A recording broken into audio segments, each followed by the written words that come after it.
नमस्कार दोस्तों आज के इस वीडियो में हम लोग हड़प्पा स्टार्ट कर रहे हैं। पाषाण काल आप लोगों ने पढ़ लिया, मैंने बहुत विस्तार से समझाया है।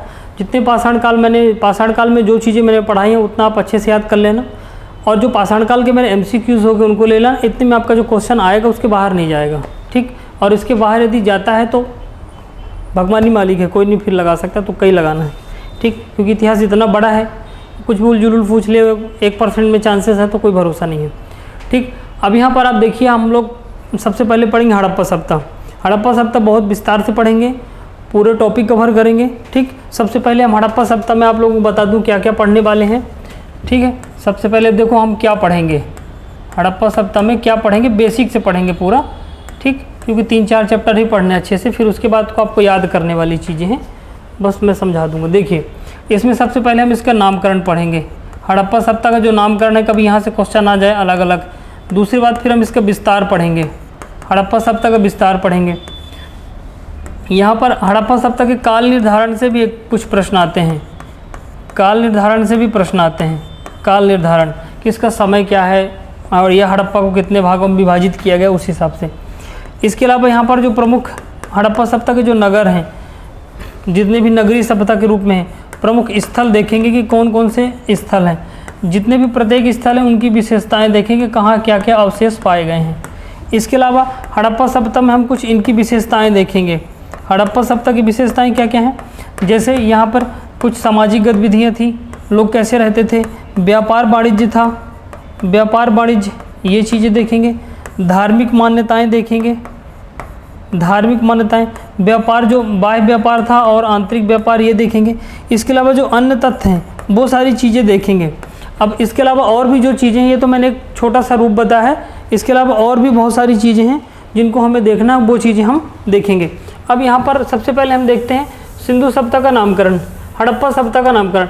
इसके नामकरण में लिखा है, जैसे हड़प्पा सभ्यता एक नाम है, एक है सिंधु घाटी की सभ्यता, एक बोलते हैं इसको कांस्ययुगीन सभ्यता, एक प्रथम नगरीय सभ्यता बोलते हैं, एक इसको मेलुहा भी बोलते हैं और सिंडन भी बोलते हैं। जो सबसे फेमस पॉइंट है वो हड़प्पा सभ्यता और प्रथम नगरीय सभ्यता, ये दोनों बड़े इंपॉर्टेंट पॉइंट है। और यदि इनमें से तीसरा देखा जाए तो यहाँ पर क्या तीसरा पॉइंट क्या है, कांस्ययुगीन सभ्यता है। अब थोड़ा सा समझना हड़प्पा का बेसिक या फिर पार्ट। जनरली अब हम लोगों ने देखा था नवपाषाण काल में, हमने देखा था, हमने क्या देखा था नवपाषाण काल में। चलिए नवपाषाण काल छोड़िए, आप यहाँ पर देखेंगे कि जनरली जो भारत के लोग थे, जब उन्होंने अपना इतिहास देखा तो भारत के लोग वैदिक काल के बाद ही इतिहास मानते थे। यानी आप देखोगे जो सिकंदर का आक्रमण हुआ था, उस सिकंदर के आक्रमण के बाद ही हमारे पास इतिहास जानने के प्रमुख स्रोत थे। उसके पहले का इतिहास हमें कुछ खास पता नहीं था। वैदिक काल का हमें इतिहास पता था ग्रंथों में, लेकिन उसका जो इतिहास पता था वो इतना आम जन तक पहुंचा नहीं था, क्योंकि उसकी भाषा बहुत क्लिष्ट थी। और फिर उस समय आप देखोगे जो शिक्षा का अधिकार था वो एक विशेष वर्ग तक ही था। उतने लोग पढ़े लिखे नहीं थे, जो निचले वर्ग के लोग थे वो पढ़े लिखे नहीं थे। उसकी चर्चा हम वैदिक में पढ़ेंगे, अच्छे से पढ़ेंगे। तो एक जो इतिहास की पूरी समझ होती है वो आम जनता तक नहीं है। तो हड़प्पा सभ्यता का जो इतिहास है पूरा पुरातात्विक अभिलेख पर आधारित है, मतलब इसके साहित्यिक स्रोत नहीं है। साहित्यिक स्रोत हैं, इसकी कुछ लिपियां हैं, अभी हम पढ़ेंगे, लेकिन हम उसको पढ़ नहीं सकते। इसीलिए मैंने इसको आद्य ऐतिहासिक काल में रखा था। आद्य ऐतिहासिक काल में मैंने आपको बताया था कि पुरातात्विक स्रोत हैं, साहित्यिक स्रोत भी हैं दोस्तों, लेकिन साहित्यिक स्रोतों को हम पढ़ नहीं सकते। तो यानी जो हड़प्पा सभ्यता का इतिहास लिखा गया है वो पूरा पुरातात्विक स्रोतों पर लिखा गया है। किस पर लिखा गया है, पुरातात्विक स्रोतों पर। अब यहाँ पर जब पुरातात्विक स्रोतों की बात आती है तो हमारे पास पहले पुरातात्विक साक्ष्य तो थे, लेकिन उनको पढ़ने का, उनको समझने का, उनको जानने का हमारे पास तकनीक ही नहीं थी, या फिर यूँ कह सकें कि उसका जो महत्व था वो भारतीय इतिहासकारों ने उतना उजागर नहीं किया। जब देश में अंग्रेजों का शासन हुआ, अंग्रेज लोग जो आर्कियोलॉजी सर्वे ऑफ इंडिया एक विभाग बनाया, जिसको क्या बोलते हैं, ASI बोलते हैं, इसको बोलते हैं ASI, archaeology survey of India. इसकी स्थापना हुई थी 1861 में, अंग्रेजों के समय में हुई थी। इसको हिंदी में बोलते हैं भारतीय पुरातत्व सर्वेक्षण विभाग। क्या बोलते हैं दोस्तों, भारतीय पुरातत्व सर्वेक्षण विभाग, वर्तमान में भी है, ठीक। इसकी स्थापना 1861 में हुई थी। उस समय इसका हेडक्वार्टर था कोलकाता, जिसको कलकत्ता बोलते थे, अभी इसको बोलते हैं कोलकाता, पहले इसको कलकत्ता बोलते थे। और अभी वर्तमान में इसका जो हेडक्वार्टर है वो नई दिल्ली में स्थापित कर दिया गया है, ठीक। वर्तमान में इसका हेडक्वार्टर जो भारतीय पुरातत्व सर्वेक्षण विभाग है, आर्कियोलॉजी सर्वे ऑफ इंडिया है, इसको कहाँ पर स्थापित कर दिया गया है, नई दिल्ली में कर दिया गया है। और जो इसके अध्यक्ष थे पहले अध्यक्ष या फिर संस्थापक रूप में, या फिर जो उसके जनक थे वो उसको बोलते हैं अलेक्जेंडर कनिंघम। अलेक्जेंडर कनिंघम, ठीक। जो कनिंघम महोदय थे, कनिंघम थे, ये अंग्रेज अधिकारी थे और ये पुरातत्ववेत्ता थे। तो भारत में जितने भी पुरातात्विक जैसे अभिलेख हो गए, पुराने मृदभांड हो गए, नए नए भवन हो गए, जो किले हैं उनको पूरा जर्जर अवस्था से उनको पूरी छानबीन करना, उनके बारे में अनुसंधान करना कि किसका इतिहास लिखा गया, इसका क्या महत्व हो सकता है, इन तमाम बातों की जानकारी के लिए एक अलग से विभाग उन्होंने स्थापित किया 1861 में, भारतीय पुरातत्व सर्वेक्षण विभाग, ASI, archaeology survey of India. और इसका प्रमुख काम यही था कि भारत के संदर्भ में जितने भी स्थल हैं, नए नए स्थलों की खोज करके उनका पुरातात्विक रूप से इतिहास का अध्ययन करना कि एक्चुअली में इतिहास है क्या। तो जो हड़प्पा सभ्यता का इतिहास लिखा गया है, जो मैं आपको पढ़ा रहा हूँ, ये इसी आधार पर लिखा गया है। तो जो इतिहासकारों ने लिखा है और जो समय समय पर भारत सरकार उसको मान्य करती है, वही अपने जो कॉम्पिटिटिव एग्जाम है वहाँ पर पूछे जाते हैं, NCERT बेस्ड होते हैं, वहाँ पर पूछे जाते हैं, ठीक। तो ये जो इसका मुख्य काम था, तो जब पुरातात्विक रूप से भारत में अंग्रेजों ने इसकी पहल की, जब उन्होंने नए नए अनुसंधान किए, तो पहला जो स्थल खोजा गया, यानी पहली बार जब खोजा गया, आप देखोगे 1921 में यहाँ पर शुरुआत की। 1921 और 1922 दयाराम साहनी और राखालदास बनर्जी 1921 और 22 के दौरान 1921 के दौरान जो आर्कियोलॉजी सर्वे ऑफ इंडिया का हेड था वो था जॉन मार्शल, अंग्रेज अधिकारी थे जॉन मार्शल। उसके निर्देशन में हड़प्पा सभ्यता के आसपास बहुत सारे स्थलों को उत्खनन किया गया। एक्चुअली में क्या था, एक रोड का निर्माण हो रहा था लाहौर वाले एरिया से, पाकिस्तान के लाहौर वाले थे। तो जब उन्होंने रोड के निर्माण के लिए खुदाई की तो उन्होंने देखा कि पकी हुई ईंटें निकल रही हैं, ज़मीन से पकी हुई ईंटें निकल रही हैं। तो उनका ध्यान गया कि ज़मीन के अंदर पकी हुई ईंटें, तो मतलब यहाँ पर पहले ऐसा कोई नगर या फिर शहर या फिर कोई ऐसी बस्ती हो सकती है जो पहले घर रहे हों। तो जब उन्होंने पूरा व्यवस्थित उत्खनन किया तो यहाँ पर हज़ारों अवशेष मिले। अभी वर्तमान समय तक 2800 हड़प्पा स्थल खोजे जा चुके हैं। कितने खोजे जा चुके हैं? अभी जो मैं चीज़ें बता रहा हूँ सिर्फ समझना है, कुछ भी याद नहीं करना है। जो पढ़ाने वाली चीज़ें याद करने वाली जो आपके एग्जाम में आएंगी वो डायरेक्ट मैं आपको बताऊंगा क्या आएगा। अभी हाँ, ये नहीं समझेंगे तो आगे की चीज़ें समझ में नहीं आएंगी। अब यहाँ पर देखिए, वर्तमान में लगभग 2800 हड़प्पा स्थल खोजे जा चुके हैं। कितने?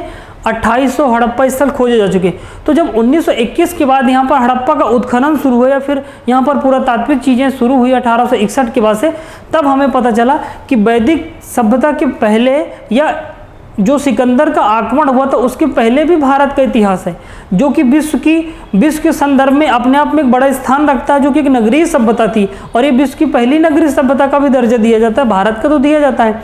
तब पता चला कि भारत का इतिहास एक अपने आप में महत्वपूर्ण स्थान रखता है विश्व के संदर्भ में। तो लेकिन इसके पहले हमारे पास कोई साहित्यिक स्रोत थे नहीं। कभी व्यक्ति के जो एक माउथ पब्लिसिटी के रूप में होती है, जो प्रचलित कहानियाँ होती हैं, उसमें कोई ऐसी चलन में थी नहीं, तो हमें उसका इतिहास पता नहीं था।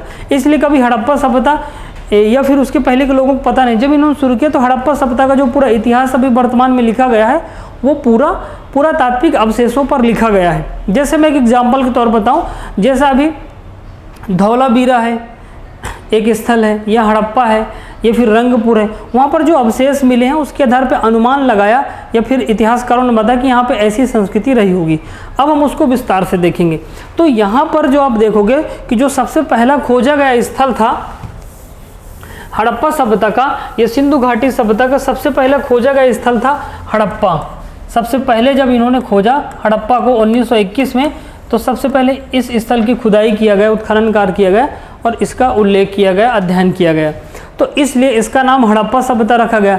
लेकिन बाद में जब और स्थलों का उत्खनन कार्य हुआ तो पता चला कि जो सिंधु नदी का प्रवाह है, सिंधु नदी का प्रवाह है, उसके आसपास ही बहुत सारे स्थल मिल रहे हैं। जैसे मान लीजिए सिंधु नदी का प्रवाह है तो एक स्थल यहाँ पर मिले, एक यहाँ पर, एक यहाँ पर, यहाँ पर, तो ऐसा नाम दिया गया कि लगता है कि जो ये हड़प्पा सभ्यता या ये संस्कृति थी वो सिंधु नदी के आसपास विकसित हुई थी। इसलिए इतिहासकारों ने इसका नाम सिंधु सभ्यता दे दिया गया, इसलिए इसको सिंधु घाटी की सभ्यता भी कहा जाता है। दोनों नाम स्पष्ट हो गए। हड़प्पा सभ्यता क्यों? क्योंकि सबसे पहले हड़प्पा स्थल का उत्खनन हुआ और वहाँ पर हमको साक्ष्य मिले। फिर जब बाद में पता चला कि हड़प्पा नहीं, सिंधु नदी के आसपास बहुत सारे स्थल हैं, तो इसको नाम दे दिया गया सिंधु घाटी की सभ्यता। लेकिन इसके बाद जब संपूर्ण हड़प्पा का उत्खनन काम किया गया तो पता चला कि हड़प्पा सभ्यता का जो पूरा विस्तार क्षेत्र है वो लगभग 13 लाख वर्ग किलोमीटर में है। वो लगभग कितना है? 13 लाख वर्ग किलोमीटर में है। 13 लाख वर्ग किलोमीटर, मतलब 1600, यहाँ पर आप देखोगे 1100, ये पूरा वर्ग किलोमीटर में। तो इतने बड़े स्थल में, इतने बड़े वर्ग स्थल में जो प्रमुख स्थल मिले, तो बोले नहीं नहीं ये सिंधु घाटी की सभ्यता नहीं है भैया। सिंधु नदी के आसपास तो स्थल मिले हैं, लेकिन कम से कम हजारों स्थल ऐसे हैं जो सिंधु नदी के किनारे नहीं हैं, बाकी जगह भी हैं। तो इसका नाम सिंधु घाटी सभ्यता रखना उचित नहीं होगा। तो फिर इसका सबसे परिपक्व नाम क्या मिला? हड़प्पा सभ्यता इसका नाम मिला। सबसे परिपक्व नाम क्या मिला? हड़प्पा सभ्यता। दो नाम स्पष्ट हो गए। तीसरा नाम देखिए आप, कांस्य युगीन सभ्यता। अब हम आते हैं हड़प्पा सभ्यता का तीसरा जो नाम है कांस्य युगीन।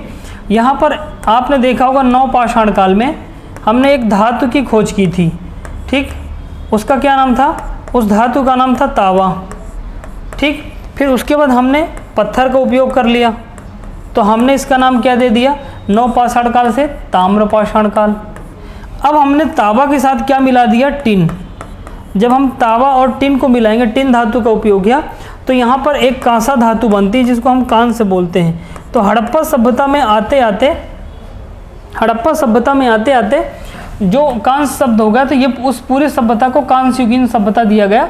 तो इसका एक नाम पड़ गया कांस्य युगीन सभ्यता। हड़प्पा का तीसरा नाम जो है उसका नाम क्या पड़ा? कांस्य युगीन सभ्यता। कैसे बताओगे?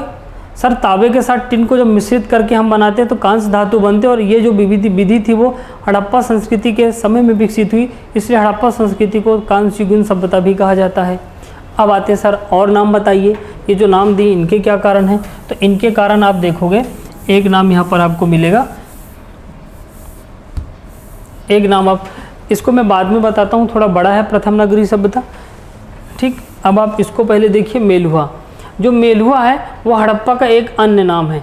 और जो हड़प्पा के समानांतर एक सभ्यता थी जिसको बोलते थे मेसोपोटामिया की सभ्यता, मिस्र की सभ्यता या मेसोपोटामिया की सभ्यता, ठीक। ये भी दो नदियों के आसपास विकसित हुई थी। तो यहाँ पर व्यापार होता था हड़प्पा का। तो जो मेसोपोटामिया में मोहरें मिली हैं, वहाँ पर हड़प्पा सभ्यता का नाम क्या लिया गया है? मेलुहा। तो एक नाम हड़प्पा सभ्यता का मेलुहा हो गया। क्या हो गया? मेलुहा। जैसे राजा लोग कई सारी उपाधियाँ धारण करते हैं, तो जब किसी ने युद्ध जीतकर गंगा नदी नहाया तो उसको गंगे गोंड चोल कहा गया। चोल वंश का एक राजा है, वो दक्षिण भारत से विजित होते होते उड़ीसा से बंगाल होते होते बंगाल तक जब विजित करके गया, और वहाँ पर जो गंगा नदी का प्रवाह, वहाँ पर गंगा नदी में नहाया, पवित्र होकर संपूर्ण क्षेत्र को छोड़ कर आ गया। बोला मेरी यही उद्देश्य था। तो उसने एक उपाधि धारण की, गंगे गोंड चोल। उसका नाम कुछ और था, लेकिन उसने एक नया नाम कर लिया, क्योंकि उसने कुछ कारनामे किए। तो ठीक यहाँ पर मेलुहा जो नाम पड़ गया, क्यों पड़ा? बोले हमारा नाम हड़प्पा तो है, लेकिन मेसोपोटामिया में हमको मेलुहा बोलते हैं, इसलिए हम कहा हमारा नाम एक और पड़ेगा, क्या? मेलुहा। बोले ये बात भी बढ़िया है, क्योंकि वो लोग प्यार से क्या पुकारते हैं? मेलुहा पुकारते हैं। आप देखो घर में छोटे छोटे बच्चों के अलग नाम रहते हैं, ठीक। आजकल जो यंग एज में चलते हैं, जो बाबू सोना चलता है, तो एक मूड़ा नाम रहता है, एक वो सट कर नाम लेते हैं, स्वीटू जानू नाम रख देते हैं। तो बोलते एक नाम तुम्हारा ये भी है। तो बोले इसको नाम कौन जानता? बोले सब तो नहीं जानते, लेकिन कुछ लोग जानते हैं कि हमारा नाम स्वीटी है, क्योंकि कुछ जो हमारे पसंदीदा लोग हैं वो यही बुलाते हैं। रिकॉर्ड में हमारा नाम ये है, मम्मी पापा ये बुलाते हैं, इसलिए हमको सब नाम से जाना जाता है। लेकिन हमारा मेन नाम क्या है? मेन नाम हमारा जो रिकॉर्ड में है, ठीक। तो यहाँ पर क्या बोला, हमारा मेन नाम तो हड़प्पा सभ्यता है, लेकिन हमको प्यार से मेलुहा बुलाते हैं। कौन? मेसोपोटामिया वाले, इसलिए हमारा एक नाम मेलुहा भी है, ठीक। ऐसे नाम याद रखना। दूसरा एक सिंडन सभ्यता है। यहाँ पर सिंडन जो है ये कपास है, कपास को सिंडन बोलते हैं। तो जो कपास का पहली बार खोज की गई थी, कपास का उत्पादन किया गया था, वो हड़प्पा सभ्यता के अंतर्गत किया गया था। तो उसके नाम से इसका नाम क्या कर दिया गया? सिंडन सभ्यता। जैसे जीआई टैग दिया जाता है, जैसे मध्य प्रदेश में बहुत सारे चीज़ें हैं जिस पर जीआई टैग, जैसे मुरैना की गजक है, ठीक। आप अभी कड़कनाथ मुर्गा ले लो, झाबुआ में था, ठीक। ये अलग अलग जीआई टैग दिए गए हैं। ये फिर गिन्नौर चावल है बालाघाट का, तो उनने बोला कि आप विशेष रूप से जब भी कड़कनाथ का ध्यान आएगा, अब बोलोगे नहीं हमको कड़कनाथ के नाम से झाबुआ याद आता है, गिन्नौर चावल के नाम से बालाघाट याद आता है। तो ऐसे इनने बोला कि सिंडन किस नाम का है? तो बोले हड़प्पा सभ्यता का ही है, क्योंकि अब इसकी खोज कहाँ से हुई थी, इसकी उत्पत्ति कहाँ से हुई थी? कपास की उत्पत्ति हड़प्पा सभ्यता के स्थलों से हुई थी, इसलिए इसका एक नाम क्या? सिंडन सभ्यता भी कर दिया गया। तो ये सारे नाम आपको क्लियर होगा कि हड़प्पा सभ्यता के अलग अलग नाम के, सबका नाम एक ही है। ये इसलिए बता रहा हूँ, यहाँ से प्रश्न बनते हैं, ध्यान रखना आपको ऐसे नहीं बताया जा रहा। आपका समय कम है, मैं इससे भी ज़्यादा टाइम नहीं लूँगा कि आपको बहुत सारी कहानी बताने में फिर समय वेस्ट कर दूँ, हमारे पास और भी काम है। तो ये सब यहाँ से प्रश्न बनते हैं। ये जब भी ऐसे शब्द आएगा कि सिंडन कपास को बोलते हैं तो फिर आपको सर ये हमने तो सुना ही नहीं, तो इतना तो आपको पता होना चाहिए। फिर आते हैं नगरीय सभ्यता। अब यहाँ पर आप देखिए, नगरीय सभ्यता समझने के पहले आपको समझना पड़ेगा सबसे पहले कि हमने जब नवपाषाण काल पढ़ा था, तो यहाँ पर नवपाषाण काल में आपने देखा था कि कृषि की खोज हो गई थी। मेहरगढ़ एक स्थान था, मेहरगढ़, जहाँ से जौ और गेहूँ इनका उत्पादन हो गया था। कोल्डी हवा से चावल का उत्पादन हो गया था। ठीक, ऐसे बहुत सारे। हमने दक्षिण में देखा था तो रागी का उत्पादन हो गया था महापाषाण काल में। ठीक, रागी के साथ साथ यहाँ पर धान की खेती भी करते थे दक्षिण भारत में, जो मैंने बताया था थोड़ा सा। तो ये जो नवपाषाण काल में उत्पादन हुआ था, और मनुष्य ने पहिए का आविष्कार भी कर दिया था नवपाषाण काल में, और स्थायी जीवन भी व्यतीत करने लग गया था। पुराने 2 लेक्चर जो देखे होंगे उनको ये चीज़ समझ में आ गई होगी मैं क्या बताना चाह रहा हूँ। ठीक, अब यहाँ पर मान लीजिए ये चावल है, ये गेहूँ है, ये जौ है और ये रागी है, इन सब की खोज हो गई है। अब ये जो व्यक्ति है ये गेहूँ लेकर चलता है, ये चावल लेकर चलता है। अब गेहूँ वाले को चावल की ज़रूरत है, चावल वालों को गेहूँ की ज़रूरत है।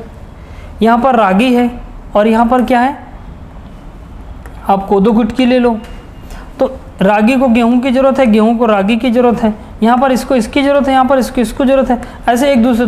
तो इन्होंने बोला हम लोग भटकते हैं तो क्यों ना हम यहाँ पर एक अड्डा बना लें, तो मैं यहाँ पर चावल लेके आ जाऊँगा, एक गेहूँ लेकर आ जाएगा, एक रागी लेकर आ जाएगा और एक धान लेकर आ जाएगा, कोदो कुटकी। तो यहाँ पर हम लोग सब बैठेंगे, जिसको जो चाहिए वो लेकर अपने अपने स्थान पर चला जाएगा। तो ये उत्पादन कब हुआ? अधिशेष उत्पादन। हमको खाना 10 किलोग्राम है लेकिन उत्पादन 90 किलोग्राम कर रहे हैं। तो 10 किलो गेहूँ हमने अपने लिए रखा, 90 किलो हम बाकियों को बेचने लग गए या फिर देने लग गए। तो इसके साथ क्या हुआ कि ये जो छोटे छोटे ग्रामीण परिवेश थे, इससे एक नगरीय सभ्यता का विकास हुआ। तो यहाँ पर जब आने लग गए, सब बैठने लग गए। कभी अव्यवस्था हो गई तो बोले नहीं ऐसे नहीं बैठेंगे, कोई पहले आता तो पहले बैठेगा। अब मान लो कोई बलशाली है, बोले हम जहाँ बैठेंगे वहीं बैठेंगे, भले तुम आए हो, तो वो अव्यवस्था हो गई। तो उन्होंने फिर एक नियम बनाया कि आपको इस प्रकार से बैठेंगे, यहाँ पर बैठने की व्यवस्था है। नियम बनाने के लिए फिर एक प्रशासनिक व्यक्ति को रख दिया, एक आम आदमी को देखने के लिए बने। ऐसे धीरे धीरे धीरे धीरे जो हड़प्पा सभ्यता था वो एक ग्रामीण परिवेश से होकर एक नगरीय सभ्यता के विकास का जन्म ले लिया। तो इस जो नगरीय सभ्यता की संपूर्ण विशेषताएं होती हैं जो, वो एक हड़प्पा सभ्यता की संस्कृति में पाया जाता है। तो इसका नामकरण क्या कर दिया गया? इसका नामकरण कर दिया नगरीय सभ्यता। अब चूंकि ये भारत की पहली नगरीय सभ्यता थी, इसलिए इसको प्रथम नगरीकरण सभ्यता बोलते हैं। तो बोले सर यदि हम प्रथम ना बोले तो नगरीकरण तो एक ही है। नहीं, अभी आपको दूसरी नगरीकरण भी मिलेगा मगध के बाद। जो मगध का उत्कर्ष होगा, द्वितीय नगरीकरण का उत्कर्ष होगा, इसलिए इसका नाम पहली नगरीकरण है। इसके बाद इसका विनाश होगा, फिर ग्रामीण परिवेश चलेगा और फिर धीरे धीरे नगरों का विकास होगा। उसके बाद फिर कभी नगरों को पता नहीं होगा। और आजकल तो स्मार्ट सिटी का ज़माना चल रहा है, ठीक है, कस्बा, नगर, महानगर सुन ही रहे हो वर्तमान समय में। तो वो फिर उसका पतन नहीं होगा, फिर वो मध्यकाल आधुनिक काल चलता रहेगा। ठीक, तो यहाँ पर जो प्रथम नगरीय सभ्यता है। बाकी इसके अलावा जो नगरीय सभ्यता की कुछ विशेषताएं होती हैं, एक अंग्रेज अधिकारी है जिसका नाम है गार्डन चाइल्ड। एक अंग्रेज अधिकारी है जिसका नाम है गार्डन एंड चाइल्ड हैं। इन्होंने एक पुस्तक लिखी है, उस पुस्तक का नाम है द उर्बान रेवोल्यूशन। यानी इसका नाम क्या है? The urban revolution. आप इसके नाम में मत जाना, बस सुन लेना। उर्बान रेवोल्यूशन का मतलब होता है नगरीय क्रांति। द नगरीय क्रांति के नाम से एक पुस्तक लिखा, उसमें उन्होंने बोला है कि यदि हम किसी नगर को नगर की संज्ञा देंगे तो उसमें क्या क्या विशेषताएं होनी चाहिए। जैसे आज के परिवेश में आप देखोगे, आपका जो गांव है, और जैसे मान लीजिए मैं इंदौर सिटी या भोपाल सिटी का उदाहरण लूँ, तो जो सुविधाएं यहाँ पर हैं वो गाँव में नहीं होंगी। जैसे यहाँ प्रॉपर लाइट की व्यवस्था है, प्रॉपर रोड हैं, चौराहे हैं, चौराहों में अनुशासन के लिए सिग्नल लाइट्स बनी हुई हैं, नालियाँ व्यवस्थित बनी हुई हैं। ठीक, तो ये सारी चीज़ें गांव में नहीं है, क्योंकि यहाँ सब कुछ व्यवस्थित होना। तो फिर हम गांव को गांव बोलेंगे, नगर को नगर, तो जो अंतर है वो होगा। अब यदि हम किसी को गांव को नगर बोलने लग जाएं तो कौन कौन सी विशेषता होनी चाहिए, जैसे वहाँ पर जनसंख्या होनी चाहिए प्रॉपर, ठीक, वहाँ पर नगरीकरण के पूरे अवशेष होना चाहिए, नालियाँ होनी चाहिए, रोड होने चाहिए, ये सारी व्यवस्थाएं होनी चाहिए। तो जो द उर्बान रेवोल्यूशन पुस्तक है इन्होंने नगरीकरण की विशेषताएं बताई है, तो जो हड़प्पा सभ्यता में विशेषताएं थी वो सारी नगरीकरण की थी, तो इसीलिए इसको प्रथम नगरीकरण बोला जाता है। और इसकी विशेषताएं, अभी हम नगरीकरण की विशेषताएं भी देखेंगे कि यहाँ की सड़कें कैसी थी, नालियाँ कैसी थी, जल निकासी व्यवस्था कैसी थी, ये सारी हम विशेषताओं में पढ़ेंगे। यहाँ से प्रश्न बनते हैं, ठीक, हड़प्पा सभ्यता से यहाँ से प्रश्न बनते हैं, शॉर्ट में पढ़ेंगे लेकिन लगभग सारी चीज़ें टच कर लेंगे, आपको समझ में आ जाएगा कि प्रश्न कहाँ से आएंगे। तो आप इसको समझ गए होंगे आई होप सारी चीज़ें, कि इसके जो अलग अलग नाम है मैंने बहुत डिटेल में समझाया है ताकि आपसे कोई भी चीज़ें मिस ना हो, ठीक, ये चीज़ ध्यान रखना दोस्तों ताकि आपको समझ में आ जाएगा, ठीक। कुछ लोग क्वेश्चन पूछ रहे हैं, हाँ ठीक है, आप चीज़ें समझ में आ जाएंगी तो उसकी कोई दिक्कत नहीं है। अब अगला पॉइंट हम देखते हैं इसका, हड़प्पा सभ्यता का अगला पॉइंट देखते हैं, काल निर्धारण।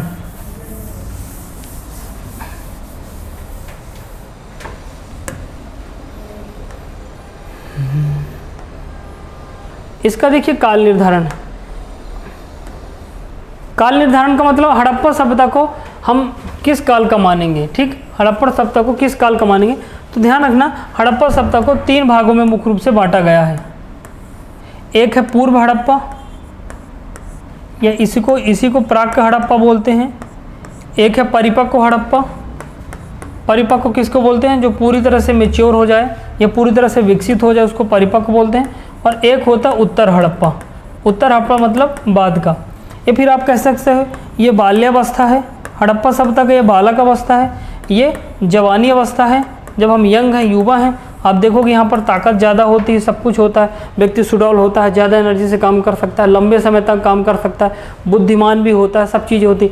फिर वृद्धावस्था में धीरे धीरे वो शिथिल होता जाता है और उसकी ऊर्जा कम होती है, एक टाइम के बाद उसकी मृत्यु हो जाती है, तो आप इसको वृद्धावस्था बोल सकते हैं। तो ठीक इसी प्रकार जिस प्रकार मनुष्य का एक पूरा जीवन 2-3 हिस्सों में बटा हो सकता है, ऐसे हड़प्पा भी 3 हिस्सों में बटा हुआ है, ठीक। तो इसका जो काल निर्धारण है, जो हम मेन हड़प्पा पढ़ते हैं वो परिपक्व हड़प्पा पढ़ते हैं, और परिपक्व हड़प्पा का जो कार्बन डेटिंग पद्धति से समय दिया गया है वो दिया गया है 2350 से 1750 ईसा पूर्व, ठीक। और इसके ये वाला जो हिस्सा है ये 3500 ईसा पूर्व से लेकर 2350 ईसा पूर्व के बीच में माना जाता है।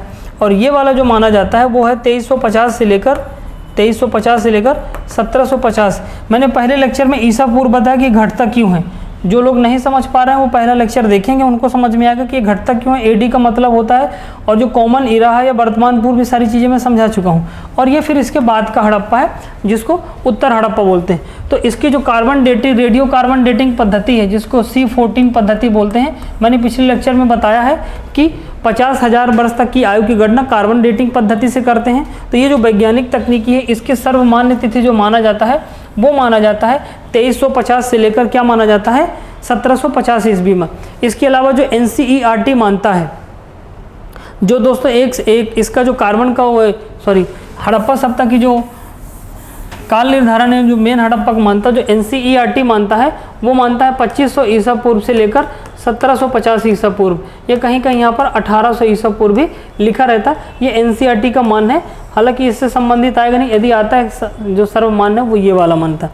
इसके अलावा बहुत सारे विद्वानों ने बताया है, इसको याद करने की बिल्कुल भी ज़रूरत नहीं है, यहाँ पर बस दे दिया गया है, आप ये लाइन याद कर लेना कार्बन रेडियो पद्धति की, ये जो इसकी जो मेन लाइन है, और एक आप याद कर लेना 2500 से लेकर 1800 तक याद कर लेना आप, ये वाला ये NCERT का है, 2500 से लेकर 1800 तक का जो है वो किसका काल निर्धारण है, NCERT। तो आपको केवल एक याद रखना है और दूसरा याद रखना है इसका काल निर्धारण।